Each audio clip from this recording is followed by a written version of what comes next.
Film अभिनेता शत्रुघ्न सिन्हा का नाम तो आपने जरूर सुना होगा।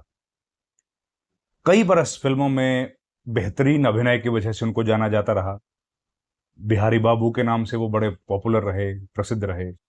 दोस्ताना जैसी फिल्में उन्होंने की और एक बड़ा मुकाम उन्होंने हासिल किया। याद होगा आपको, विनोद खन्ना के साथ छेनू आया था। वो कई तरह की फिल्में उन्होंने की, बहुत पॉपुलर रहे। तो उसके बाद सियासत में आ गए।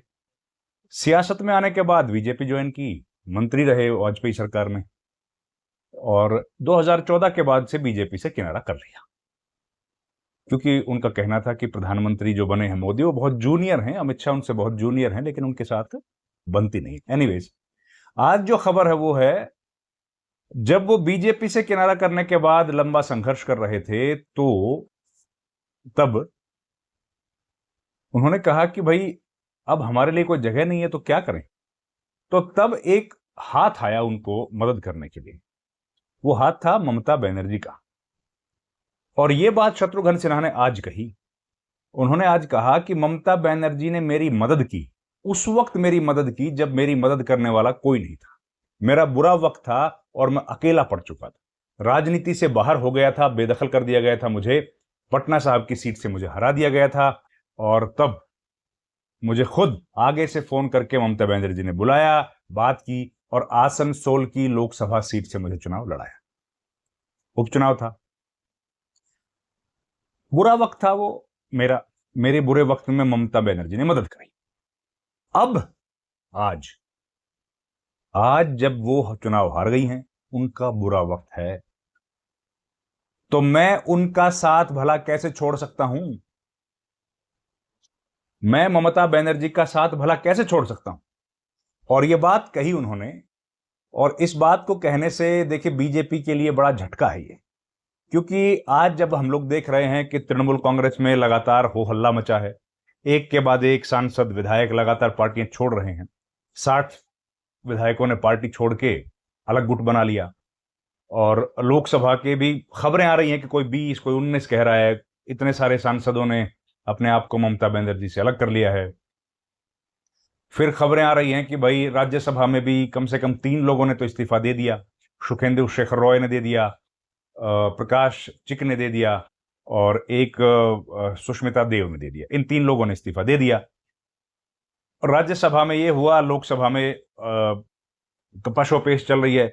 इस बीच कल्याण बनर्जी की भी खबर आई कि वो कह रहे हैं कि मैं तो बड़ा नाराज हूं। वो बहुत नाराज हो गए हैं।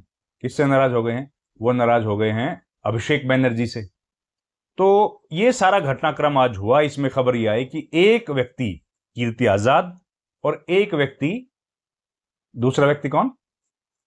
शत्रुघ्न सिन्हा, तीसरी महुआ मोइत्रा। ये 3 लोग जो अभी तक कल्याण बनर्जी थे, आज उनके स्वर भी बदले हुए हैं। ये 3 लोग ऐसे हैं जो लगातार ये बात बोल रहे हैं कि भैया हम ममता बनर्जी के साथ खड़े थे और हम उनके साथ खड़े रहे। 3 लोग। इस बीच शताब्दी रॉय का एक बयान आया, जो कि पार्टी छोड़ के चली गई थी। शताब्दी रॉय ने कहा कि भाई राजनीतिक रूप से तो मेरा फैसला सही है, अपने फैसले को उन्होंने डिफेंड किया, लेकिन नैतिक तौर पर मैंने गलत किया। नैतिकता का तकाजा ये नहीं था, मुझे ऐसा नहीं करना चाहिए। उन्होंने कहा आई विल मिस यू दीदी, आई एम मिसिंग यू दीदी ऑलरेडी। ये बात है, ठीक है। फिर खबर आई कलकत्ता से। कलकत्ता में जो हाईकोर्ट है, वहां हाईकोर्ट से खबर आई कि ऋतुपर्ता बनर्जी, जो कि बने हैं नेता प्रतिपक्ष, एलओपी बने हैं, तो उनको एलओपी कैसे बनाया गया, उस पर हाईकोर्ट ने जवाब मांग लिया है स्पीकर से कि भाई इनको कैसे बना दिया आपने, एलओपी का दर्जा कैसे दे दिया। मूल पार्टी जो है वो तो कौन सी है? ममता बनर्जी की पार्टी है, और ममता बनर्जी की पार्टी से जो लोग जीत के आए थे उनको बनाना चाहिए था, आपने बना दिया इनको। तो उसके पीछे का रैशनल क्या है? तो उन्होंने भेजा है नोटिस। नोटिस का जवाब आएगा, अभी तो आया नहीं है। इस बीच एक प्रेस कॉन्फ्रेंस हुई कांग्रेस पार्टी की। कांग्रेस पार्टी की प्रेस कॉन्फ्रेंस में सवाल पूछा गया कि जी ममता बनर्जी की पार्टी के विलय के बारे में आप लोगों के यहां क्या चर्चा चल रही है। तो इस पर जयराम रमेश और केसी वेणुगोपाल ने कहा कि भाई ये कुक्ड स्टोरी है और मीडिया ने ये स्टोरी चलाई है, हमारे यहां इस पर कुछ नहीं चल रहा। ये कुछ एक घटनाक्रम अभी तक यहां पर हुए हैं। इसमें जो सबसे महत्वपूर्ण बात इस पर हम लोग चर्चा कर रहे हैं वो है शत्रुघ्न सिन्हा ने जो स्टैंड लिया है। अब देखिए, आज के दौर में जब सब जगह ये बात चल रही है, ये चर्चाएं चल रही हैं कि भाई देश में राजनीति किस कदर रंग बदल रही है, कैसे जो सांसद ममता बनर्जी के लिए गुणगान करते थे, उनकी तारीफों के पुल बांधते थे, आज वो एकदम कमियां गिना रहे हैं। वो कह रहे हैं कि भाई ममता बनर्जी की पार्टी में अभिषेक की ज्यादा चलती है, वो बहुत घमंडी हैं और पार्टी में सब ठीक नहीं चल रहा। इस तरह की हजारों बातें फ्लोट कर रही। कल्याण बनर्जी ने भी आज यही कहा। उन्होंने कहा कि ममता बनर्जी को अब डिसाइड करना है कि वो मेरे साथ काम करना चाहती हैं, वो चाहती है कि मैं पार्टी में रहूं, या वो चाहती हैं कि अभिषेक बनर्जी पार्टी में रहें। तो ये बात आज उन्होंने कह दी। तो मतलब ये है कि ममता बनर्जी के लिए मुसीबत का वक्त ये है, और इस मुसीबत के वक्त में केवल एक शत्रुघ्न सिन्हा ऐसे हैं जो सामने आए, और सामने आकर उन्होंने बीजेपी को सीधा तौर पर झटका दे दिया। उन्होंने कह दिया कि भैया कुछ भी कर लो, मैं बीजेपी के साथ नहीं आऊंगा। क्यों? क्योंकि मेरी मदद करी थी उस वक्त ममता बनर्जी ने, जिस वक्त मेरा दौर बहुत खराब चल रहा था। तो मैं आज उनका साथ नहीं छोड़ सकता, ये मेरे लिए ठीक नहीं होगा। ये बात कहना अपने आप में बड़ी बात है। और कल भी एक इंटरव्यू हम लोग देख रहे थे, कीर्ति आजाद ने कहा कि भाई जो लोग छोड़ रहे हैं पार्टी वो गद्दार हैं, और अगर शत्रुघ्न सिन्हा ने ऐसा किया तो वो भी उसी कैटेगरी में आएंगे, उससे कैटेगरी से बाहर कैसे चले जाएंगे। तो ये जो घटनाक्रम चल रहा है, इस बीच जो कलकत्ता हाईकोर्ट से आई है वो देखिए जवाब देना पड़ेगा। कल्याण बनर्जी की नाराजगी का कारण यह है कि उन्होंने कहा कि भाई जूनियर लॉयर्स को मेरे सामने खड़ा कर दिया, मैं इतना सीनियर वकील हूं, तो अभिषेक बनर्जी के साथ काम कर पाना बड़ा मुश्किल है, मैं उनके सारे केसेस को डील कर रहा था। तो ये बात उन्होंने कही। हालांकि अभी तक कल्याण बनर्जी ने यह नहीं बोला कि उन्होंने इस्तीफा दिया है, कि वो पार्टी छोड़ देंगे, कि वो दूसरे धड़े में चले जाएंगे। ये सब बातें अभी नहीं हुई हैं। लेकिन कल्याण बनर्जी और महुआ मोइत्रा का भी 36 का आंकड़ा है।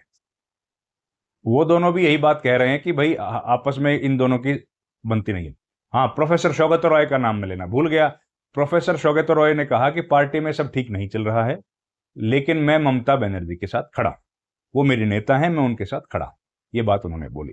तो इस तरह के घटनाक्रम के बीच में ये पूरा दिन गया जा रहा है। शत्रुघ्न सिन्हा ने यह हिम्मत, कमाल की हिम्मत करी है, और उन्होंने कहा है कि भाई मेरे साथ ये जो हुआ, और आसनसोल की जनता का उन्होंने धन्यवाद किया, उन्होंने ममता बनर्जी का धन्यवाद किया, उन्होंने तृणमूल कांग्रेस के कार्यकर्ताओं का भी धन्यवाद किया, और उन्होंने कहा कि मैं अब इस पार्टी के साथ खड़ा हूं, खड़ा रहूंगा, मैं कहीं नहीं जाऊंगा, क्योंकि मेरी मदद जिस व्यक्ति ने बुरे वक्त में करी थी, मैं उसका बड़ा एहसानमंद हूं, और जिस वक्त सबने मेरा साथ छोड़ दिया था, उस वक्त ममता दीदी ने मेरा साथ निभाया।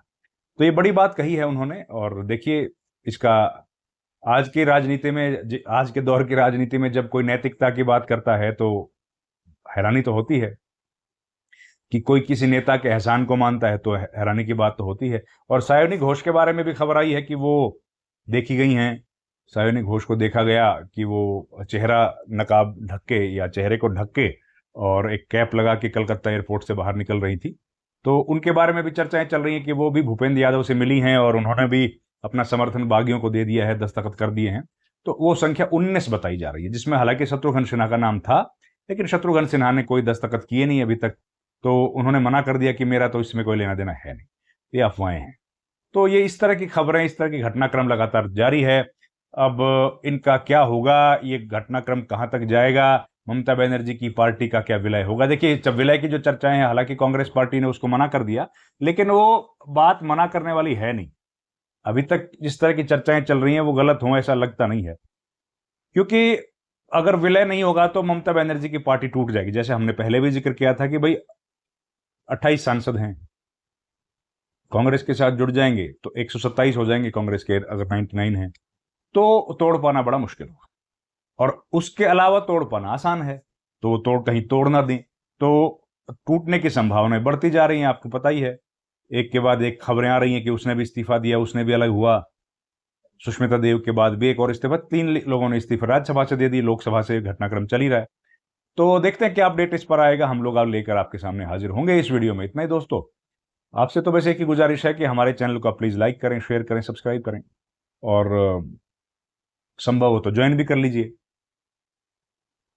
ज्वाइन करने से हमको आर्थिक मदद मिलेगी, आपकी छोटी सी आर्थिक सहायता हमारे लिए एक बड़ा वित्तीय सहयोग है।